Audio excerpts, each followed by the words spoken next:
Então dá um sorriso aí, Lúcia, você começar. Dá um sorriso. Foi. Pronto. Vamos lá. Só a Lu mesmo, né? Então, a promessa e o sinal da restauração de Israel e das bênçãos espirituais. Palavra que veio a Jeremias. Eu queria que vocês pudessem acompanhar, porque não é uma leitura pequena, mas a gente vai parando e a gente vai entendendo algumas partes desse texto. Palavra que veio a Jeremias da parte do Senhor no ano 10º de Zedequias, rei de Judá. Este ano foi o ano 18º de Nabucodonosor. Cercava, porém, então o exército do rei da Babilônia a Jerusalém. E Jeremias, o profeta, estava encerrado no pátio da guarda, que estava na casa do rei de Judá. Porque Zedequias, rei de Judá, o tinha encerrado, dizendo: por que profetiza tu, dizendo: assim diz o Senhor, eis que entrego esta cidade nas mãos do rei da Babilônia, e ele tomará. E eu queria bem frisar essa parte aqui, nessa tarde. Jeremias estava preso porque ele profetizou a respeito de um reino. Por que profetizas tu, dizendo: assim diz o Senhor, eis que entrego esta cidade nas mãos do rei da Babilônia, e ele a tomará. Então, vamos lá. E Zedequias, rei de Judá, não escapará das mãos dos caldeus, mas certamente será entregue nas mãos dos reis da Babilônia. E com ele falará boca a boca, e os seus olhos verão os dele. E ele levará Zedequias para a Babilônia, e ali estará até que eu visite, diz o Senhor. E ainda que pelejeis contra os caldeus, não ganhareis.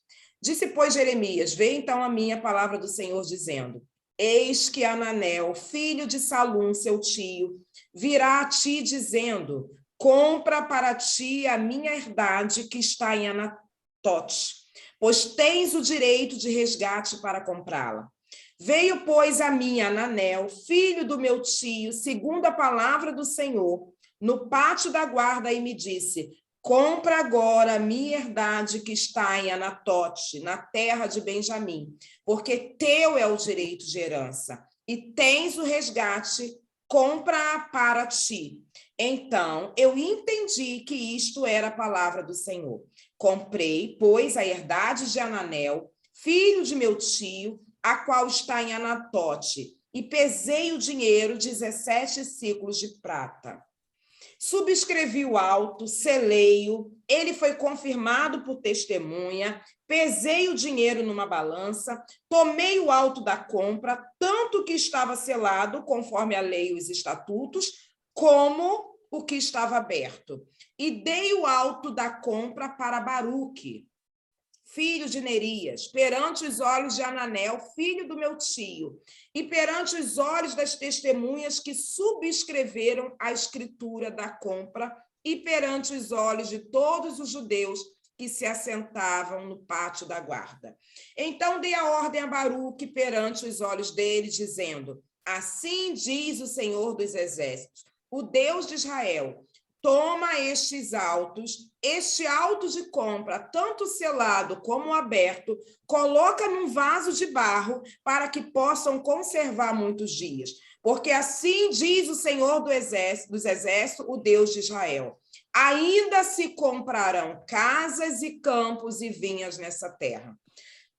E depois que dei o auto da compra a Baruque, filho de Nerias, orei ao Senhor, dizendo: vamos parar até aí? E depois a gente volta aqui. Mas o que eu quero dizer aqui, já de início, é que havia uma promessa de destruição daquele lugar, daquela terra. O Senhor não estava satisfeito com tudo que aquele povo estava fazendo e aquilo que a gente já sabe, né? Porque reiteradamente a gente ouve, né? A gente tem ouvido aqui, lido, e os filhos de Israel fizeram o que era mal ao Senhor. E o Senhor não se agradou. E os filhos de Israel viraram as costas para o Senhor. E eles idolatraram. Sempre a gente vai ver essa linha. Sempre a gente vai ver o povo que o Senhor tanto abençoou virando as costas para o Senhor, trazendo novos deuses, idolatrando esses deuses, desobedecendo às ordens do Senhor, os mandamentos. Então, isso que a gente vê aqui. Então, tem um momento que o Senhor ele chega, ele se ira, isso desde o tempo de Moisés, né? Ele se ira e ele diz, olha, eu vou entregar essa terra na mão dos caldeus. Eu vou entregar essa terra. Mas aí o Senhor, aquele Senhor que nós bem conhecemos, aquele Senhor que conta com homens, que conta comigo e com você, ele conta com Jeremias. E o que ele faz lá no começo? Ele levanta Jeremias para ser um profeta. Um profeta apenas, Luciana? Não, mas um profeta aonde ele entrega esse profeta para as nações. É curioso, porque geralmente a gente vê lá no Salmos 2:8 o quê? Pede-me e eu vos entregarei as nações por herança. Essa tem sido a nossa oração, né? Mas aqui, nessa questão de Jeremias, o Senhor faz o inverso. Lá em Jeremias 1, quando do chamado de Jeremias, o Senhor diz que traz ele, levanta Jeremias e entrega Jeremias para as nações. É diferente. E o Senhor começa ali a desenvolver o ofício de profeta na vida de Jeremias, apesar de. E o que é esse apesar de? É apesar de Jeremias se achar criança, apesar de Jeremias achar que ele não vai dar para o negócio, né? Apesar de Jeremias olhar e dizer, olha, não dá para mim, não. Mas o Senhor, ele continua, ele sempre contou e ele continua contando comigo e com você. E não foi diferente. Então, a partir daí, a gente vê o Senhor usando Jeremias de uma forma tremenda, usando ele para reinos, para reinados. Jeremias, era muito pouco Jeremias tratar com o povo. Ele trazia a palavra para o povo? Trazia a palavra, a profecia, vinda do Senhor Jesus, né? Do nosso Deus, né? Mas o que acontece aqui? Geralmente, Jeremias, ele era aquele que era levantado para reinos. Ele era levantado para reis. Ele tinha aquela palavra forte, aquela palavra de ímpeto, direto para os reis. E os reis, eles se sentiam como? Ameaçados por Jeremias. Eles se sentiam ameaçados. Na realidade, eles achavam que Jeremias era uma pessoa ousada demais, né? Uma pessoa muito ousada, muito para frente, porque como é que pode um homem comum entregar uma profecia para reinos, para reis? Mas foi para isso que o Senhor levantou Jeremias também. E aqui nessa questão, o Senhor entrega, né? Diz, tão chateado com o povo, o Senhor diz que vai entregar o povo, né? Aquele povo nas mãos dos caldeus, vai entregar Zedequias também, que era o rei, e aí ele chama Jeremias para esse momento.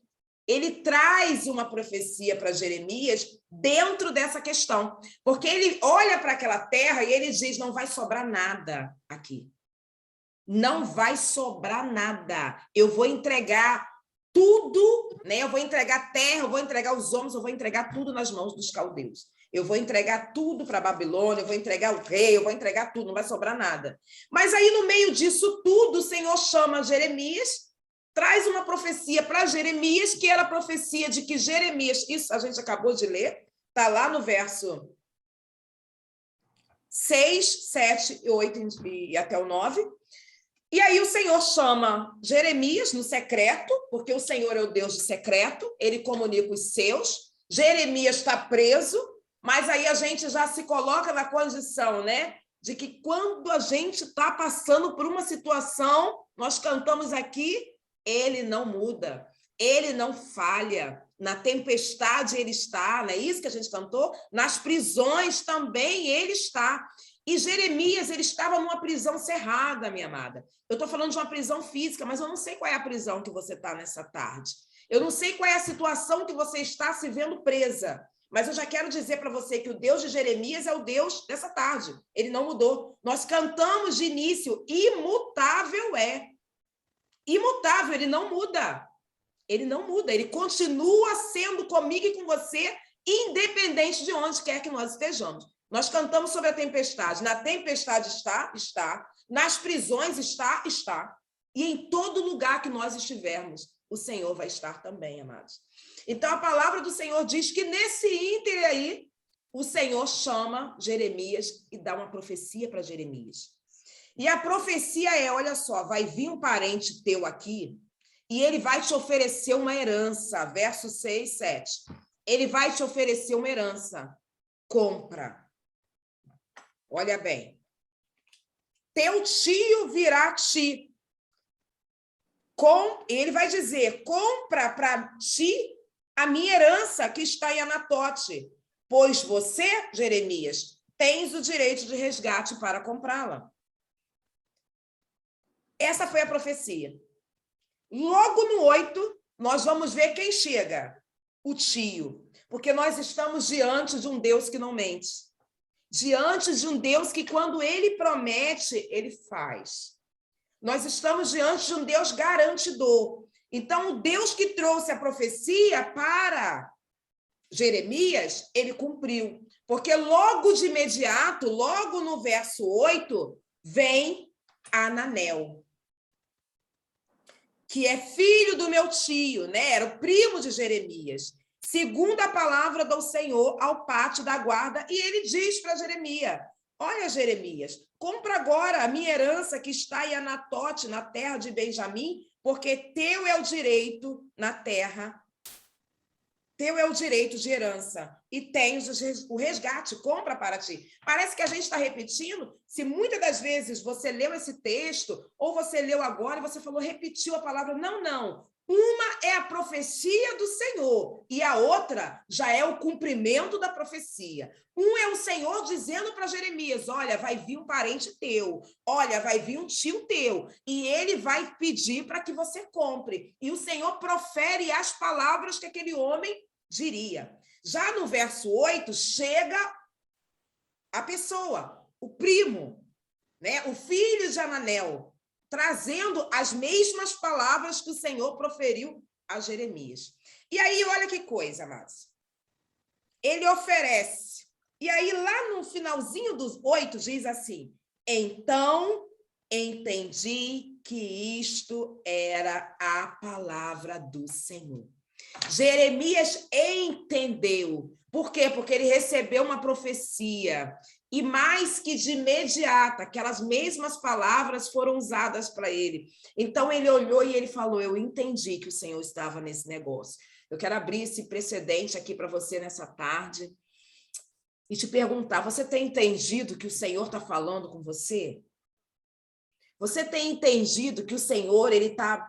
talvez ele não esteja trazendo profetas para a tua vida, mas é um tempo, amados, da própria revelação da parte do Senhor. É um tempo onde o Senhor está falando conosco, seja através de sonhos, seja através da tua palavra.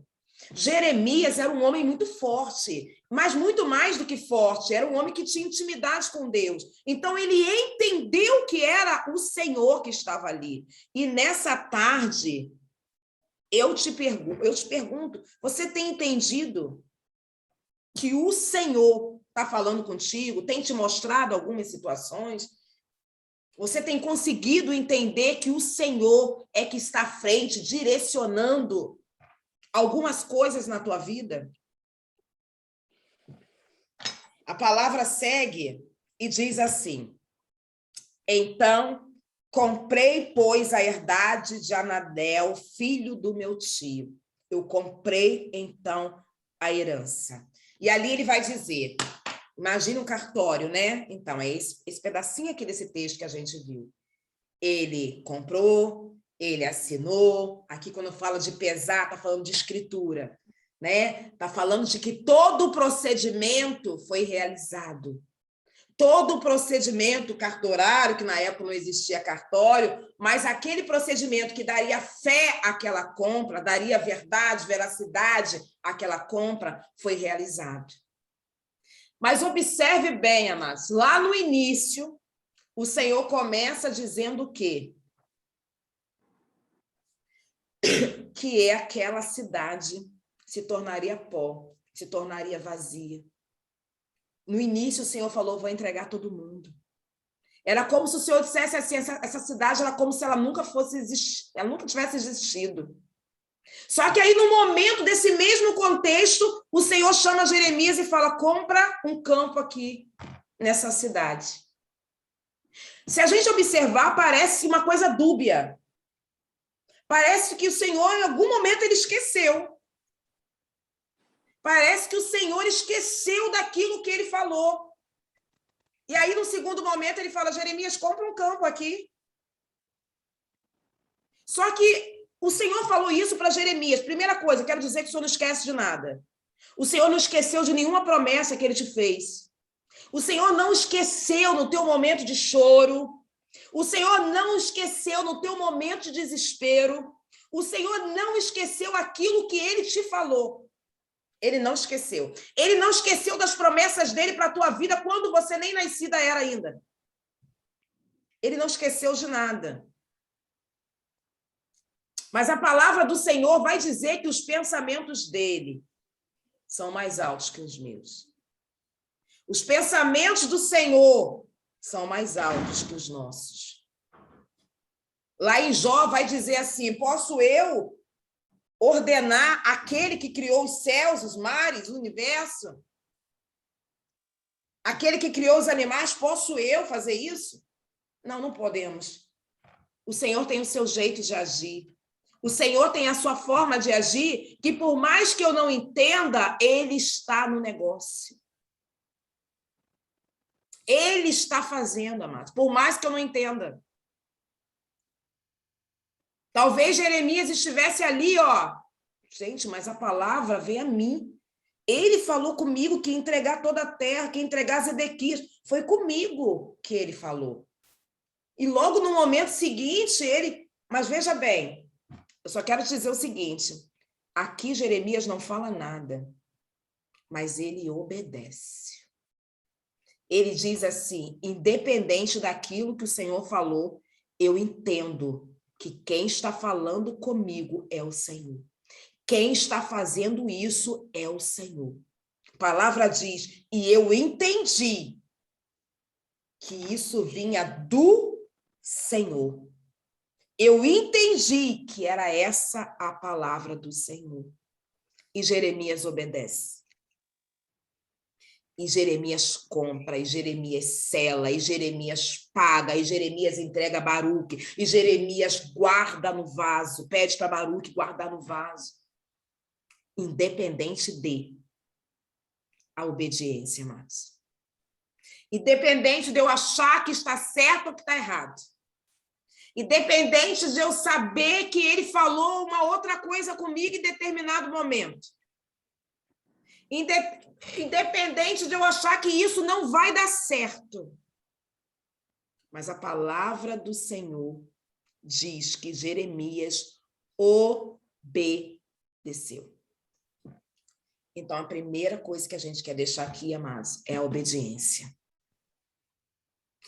A obediência de Jeremias em receber uma palavra do Senhor, em olhar para alguma coisa deserta e investir nela mesmo assim.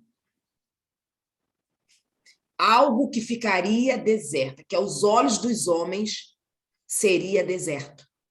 Algo que aos olhos dos homens já teria perecido.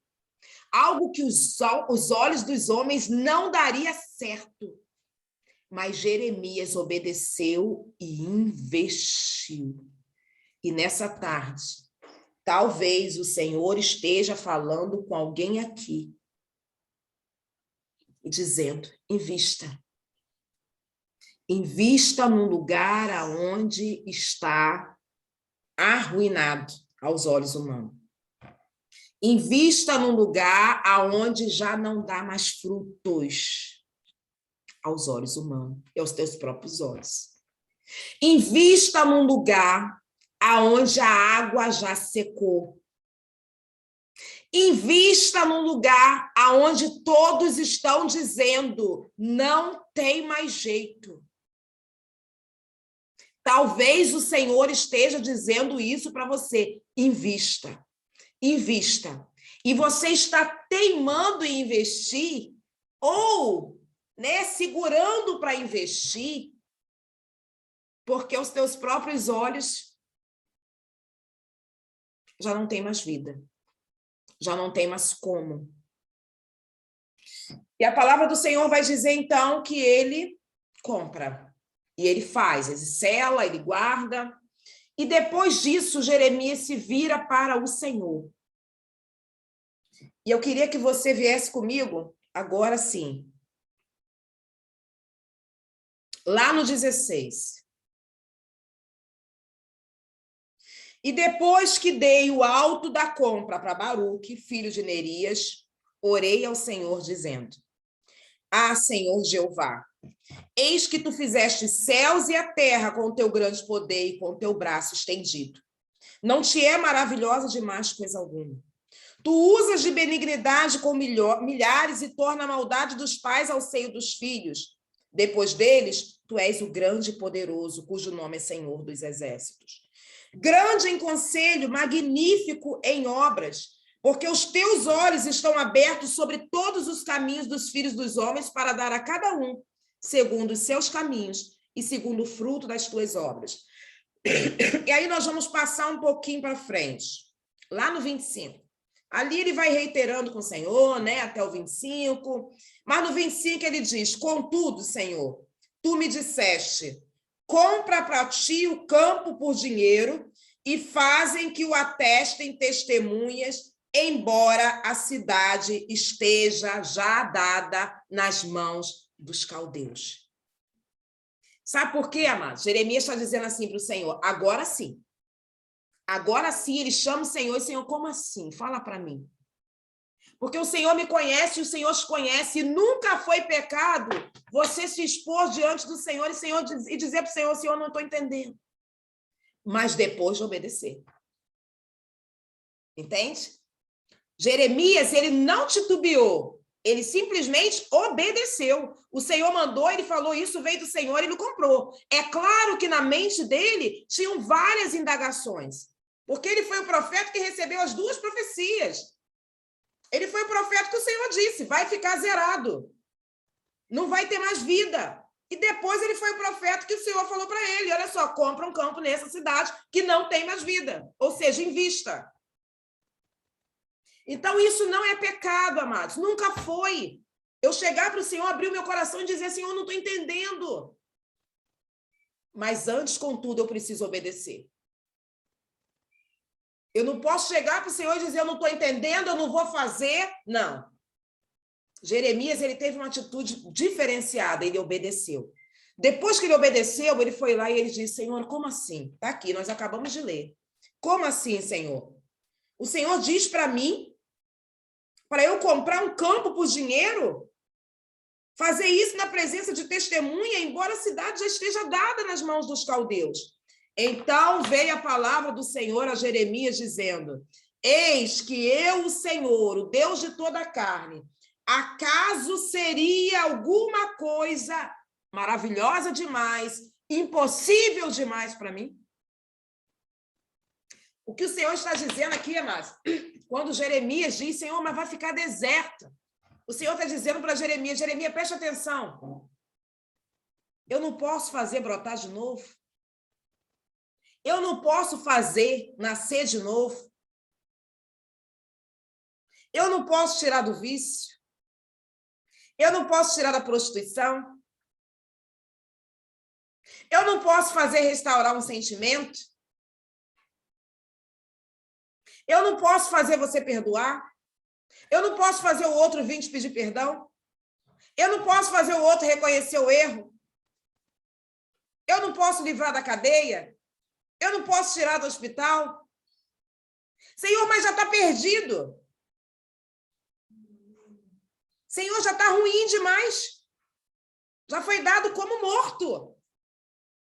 Mas o Senhor responde para Jeremias: acaso eu não posso fazer?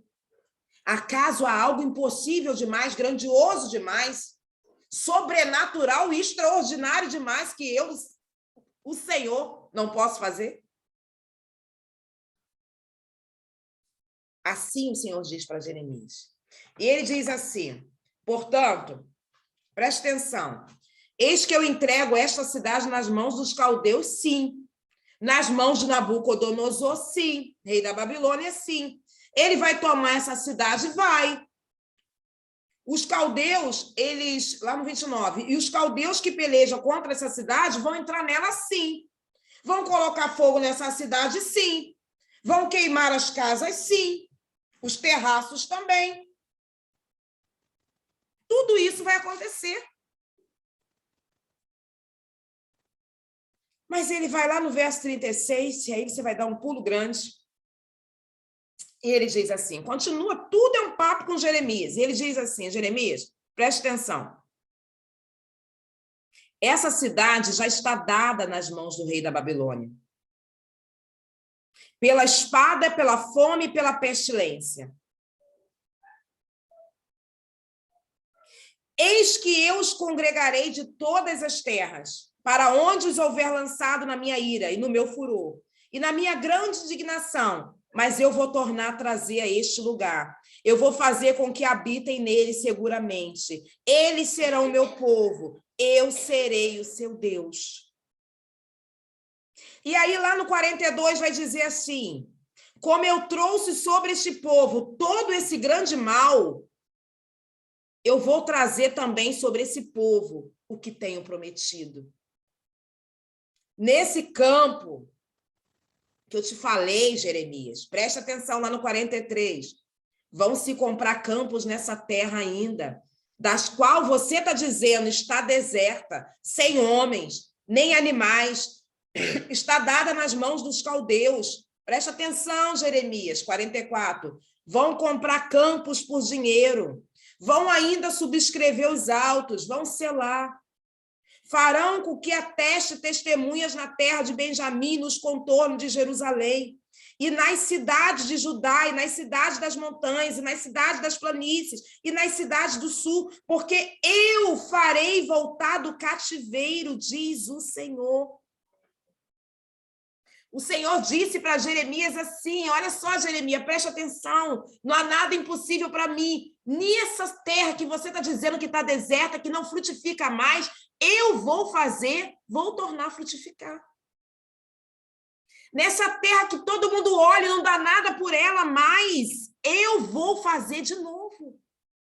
Eu posso fazer de novo e eu vou fazer. Mas antes ele diz, ó, vou tacar fogo sim, eu vou entregar os caldeus sim, vou entregar na mão do Nabucodonosor sim, tudo vai acontecer. Mas não vai morrer. Não vai acabar. Não vai parar por aí. Eu que fiz a promessa. Eu que falei que eu ia destruir, eu vou fazer de novo. Porque ele pode fazer de novo. E há uma promessa de que ele faça de novo, amados. É uma promessa de restauração, porque nós servimos a um Deus que restaura. E muitas das vezes nós estamos sendo embalados e conduzidos pelos nossos próprios olhos humanos, pelas circunstâncias. A palavra do Senhor nos chama nessa tarde a investir em alguma coisa que aos meus olhos, aos teus olhos e aos olhos de muitos já estão perdidas. Mas nessa tarde o Senhor nos chama, porque aqui nós temos Jeremias nessa tarde, Ângela, Luciana, Fernanda, Elizabeth, Cristina, Jéssica, Aline, Deise. Nós temos vários Jeremias nessa tarde. E o Senhor está dizendo, invista. Invista no campo que você olha e não tem mais nada. Invista. Invista quando as pessoas vêm e dizem para você, já acabou, não tem mais, morreu, não tem mais sentimento, não tem mais cura, não tem mais jeito. Já se foi. Nessa tarde, o Senhor tem nos chamado a investir em algumas coisas que já estavam perdidas. E Ele está dizendo para mim e para você nessa tarde, acaso há algo maravilhoso demais que eu não possa fazer? Algum terreno infértil que eu não possa tornar fértil? Alguma terra vazia que eu não possa fazer frutificar, florescer? Nessa tarde eu sinto graça, mas eu gosto de sentir essa graça, porque eu sei que o Senhor está tratando com alguém aqui nessa tarde. que aos olhos já está dizendo, não quero mais, não dá mais, já pereceu. E o Senhor está dizendo aqui, não pereceu não. Aquele que fez a promessa é fiel para cumprir. Aquele que fez a promessa, minha irmã, nessa tarde eu declaro sobre a tua vida, é fiel para cumprir. Se ele está te chamando, isso aí você tem que ter essa linha muito tênue. É ele que está falando com você. Você tem que ter intimidade com ele para entender que é ele que está falando com você. Jeremias falou, olha, e olha que Jeremias, como volta a dizer, estava numa posição difícil, porque o Senhor já tinha mostrado para ele o que ia acontecer. Mas ele disse, eu entendi que era o Senhor. E Jeremias entendeu isso através da intimidade que ele tinha com Deus, através do conhecimento que ele tinha com Deus, não restava dúvida, ele sabia que era o Senhor quem estava falando, quem estava no negócio, ele sabia, e por isso ele obedeceu. E volto a dizer, não é ruim você chegar e dizer, como assim? Por que tive que passar por isso tudo? Por que eu tive que ser envergonhada? Não é ruim você dizer isso, não há pecado algum. Desde que você obedeça. Desde que você obedeça aquilo que o Senhor está mandando você fazer. Está te direcionando a fazer. Promessa de restauração. Invista naquilo que aos olhos de muitos já está perdido. Isso não é entre outros. Porque quando Jeremias estava comprando aquela herança, talvez até Baruque, o seu amigo fiel, estava assim, meu Deus, que loucura, que loucura. O que Jeremias está fazendo? Mas o negócio não era entre Baruque, era entre Jeremias e o Senhor. Foi com Jeremias que o Senhor se revelou. A profecia foi para Jeremias, então importava que Jeremias cumprisse, importava que Jeremias obedecesse. Talvez tem muitos baruques, talvez tem muitas pessoas ao teu redor falando que doideira, como assim? Como que ela consegue investir? Como que não larga? Como que não deixa de mão? Como que insiste? Como que persiste? Como que persiste? Mas é porque não é entre Baruque, não é entre o seu vizinho, não é entre o seu amigo, não é entre o seu irmão, mas é entre você e o Senhor. Continue investindo. A palavra do Senhor diz, ainda, lá agora no capítulo 33, e veio a minha palavra do Senhor a Jeremias, segunda vez, estando ele encerrado no pátio da guarda, dizendo.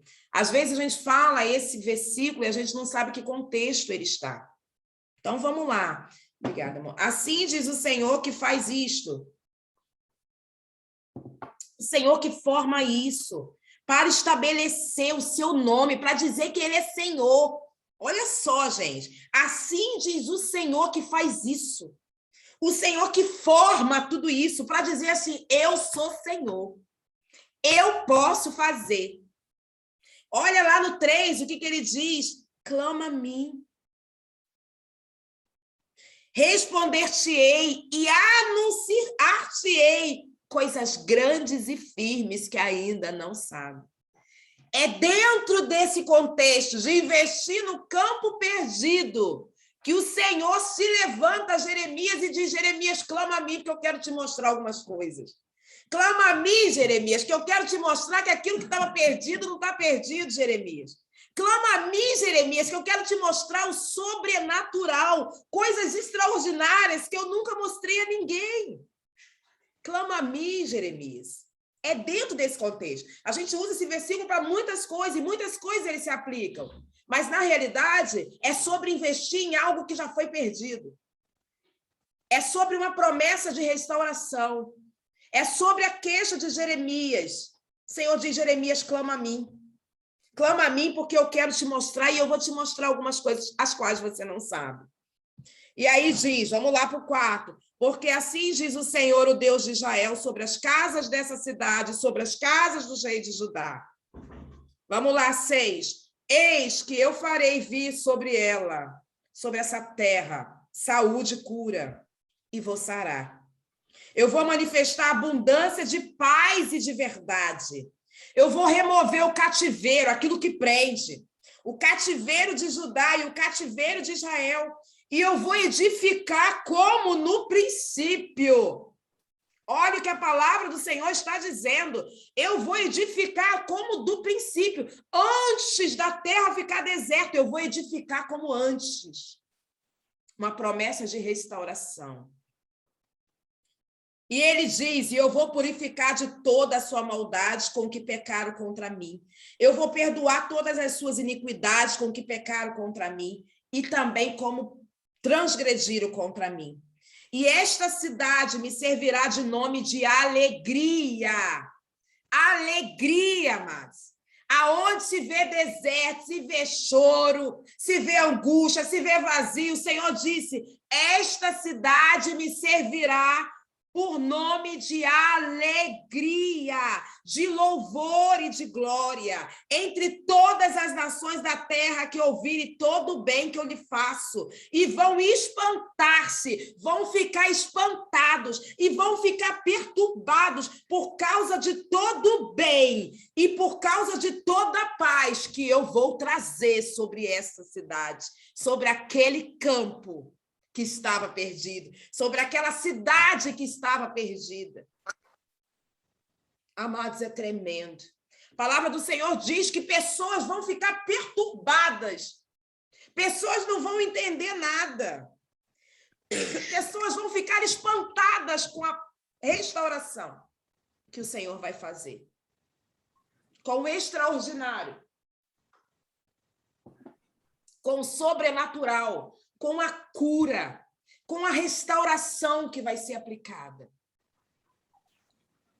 Assim diz o Senhor, neste lugar, verso 10, que você está dizendo que está deserto, que não tem mais jeito, que não tem homens, não tem animais nas ruas, que estão assoladas, ainda vai se ouvir a voz do gozo. Ainda vai se ouvir a voz da alegria, a voz do noivo, a voz da esposa e a voz dos que dizem, louvai ao Senhor dos exércitos, porque bom é o Senhor, porque a sua benignidade é para sempre. E a voz dos que trazem louvor à casa do Senhor, pois farei que torne o cativeiro da terra como no princípio. Diz assim o Senhor. Amados, que palavra gloriosa do Senhor para nós nessa tarde. E eu fico muito feliz porque essa palavra é do Senhor. Essa palavra está aqui. Promessa de restauração sobre a nossa vida. Promessa de restauração sobre os nossos campos. Promessa de restauração sobre as nossas cidades. Sobre aquilo que uma vez foi assolado. O Senhor está dizendo nessa tarde, essa cidade, ela terá por seu nome alegria. Você recebe essa palavra nessa tarde, minha irmã. Essa palavra, essa cidade terá por nome louvor e glória. Essa palavra, essa cidade, melhor dizendo, vai fazer com que muitas pessoas se espantem. Muitas pessoas ficarão perturbadas pelo que o Senhor vai fazer. No lugar que está deserto, assolado.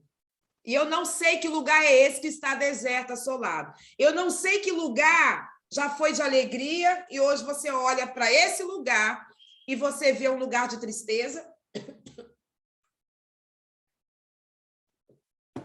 um lugar de assolação, um lugar de choro, um lugar que você mesma tem proclamado que não tem mais jeito, um lugar que pessoas têm dito, por que você está investindo? Por que você ainda investe? Palavra do Senhor que nesse lugar ainda vai ter voz de gozo, vai ter voz de alegria, vai ter a voz do noivo e da noiva, da esposa, vai ter a voz de louvor, amados. Eu não sei, amados, qual é esse campo, não. Eu sei que o Senhor já me mandou investir em alguns lugares dos quais eu já queria desistir. Algumas vezes na minha caminhada, o Senhor já falou, eu já falei para o Senhor não investe mais, não. E algumas vezes na minha caminhada, o Senhor falou, vai investir sim. Vai investir porque eu posso fazer todas as coisas. Vai investir porque eu posso mudar todo o quadro. Vai investir porque eu sou Deus. E eu quero dizer para você para vocês aqui nessa tarde que algumas coisas mudaram de uma forma tremenda. Porque eu tive que olhar com olhos espirituais. Completamente espirituais. Eu tive que deixar meus olhos humanos, aonde eu mesma só via assolação, aonde eu mesma só via tristezas. Eu tive que olhar com os olhos espirituais. Talvez, ministerialmente, você aqui nessa tarde esteja assim. Talvez, ministerialmente, você nessa tarde esteja assim. O Senhor falando para você, investe, você falando, não vai dar mais nada, acabou. Talvez você sentimentalmente, familiarmente, profissionalmente, esteja se sentindo assim nessa tarde.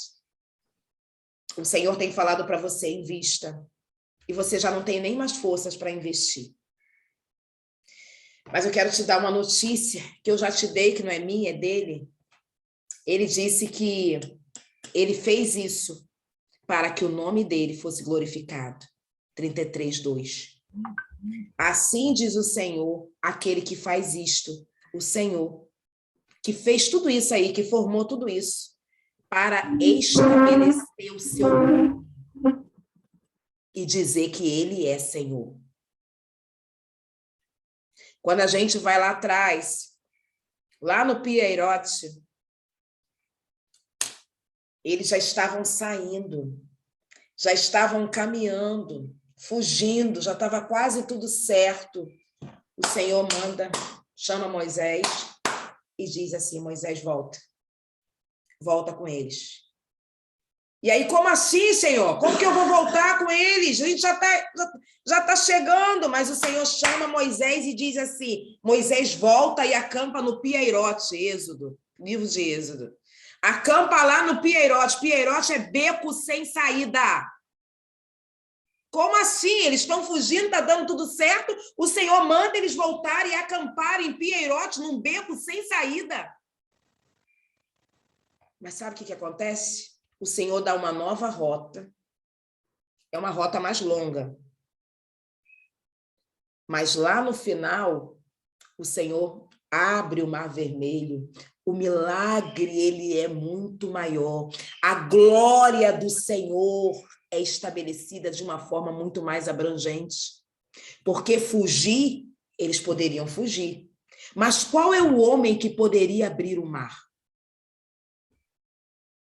Qual é o homem que podia abrir o Mar Vermelho? Não tinha, amados. Então, às vezes, o Senhor nos coloca em alguns becos sem saída, em alguns pieirotes. Sabe para quê? Para que a glória dele seja estabelecida. Para que as pessoas olhem e falem assim, só o Senhor era capaz de realizar este milagre. Só o Senhor era capaz de realizar tal feito. Só o Senhor, o Deus do impossível, era capaz de realizar esse milagre. E sabe o que acontece, amados? Na tua dor, nas tuas assolações, nas tuas tristezas, você acaba ainda, dentro dessa dor tão gigantesca, servindo de testemunho vivo do que o Senhor é capaz de fazer. E através da tua dor, assolação, do teu testemunho, muitos se convertem. Porque viram que só a mão do Senhor poderia fazer isso. E aí não tem jeito. Eles têm que reconhecer o Senhor na tua vida. Eles têm que reconhecer o Senhor na tua trajetória. Eles têm que reconhecer o Senhor na vida da tua família, na vida do teu filho, que muitos já julgaram que não daria mais certo, na vida da tua filha, na vida do teu esposo, no teu casamento, no teu ministério. Tem pessoas que olham para você e dizem assim, já morreu. Já morreu. Só conheço um que pode ressuscitar. E graças a Deus é a Ele que nós servimos. E Ele está aqui nessa tarde, amados. Ele está aqui nessa tarde. Ontem eu senti em Deus de trazer essa palavra. Eu deitei na cama e senti em Deus de trazer essa palavra. Eu não tinha estudado, mas essa palavra me acompanha há um tempo na minha vida. E eu falei para a Lu hoje, eu preciso trazer essa palavra. Porque o Senhor está pedindo para alguém aqui nessa tarde continuar investindo num campo perdido. Num campo que já não tem mais como frutificar. Nessa tarde, a Luciana vai colocar uma canção. Logo depois, nós vamos voltar. E nós vamos estar orando. E você vai ter a oportunidade de falar, porque nós vamos orar por você. Se assim Deus te tocar para falar. Se Deus não te tocar, nós estaremos clamando, Senhor, pela tua vida igualmente.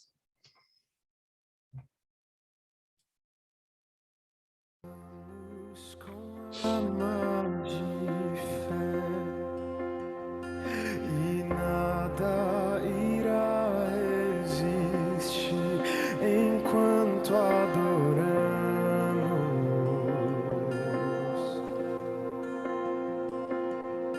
Em meio às tribulações, o nosso Deus é vencido, nós o adoramos.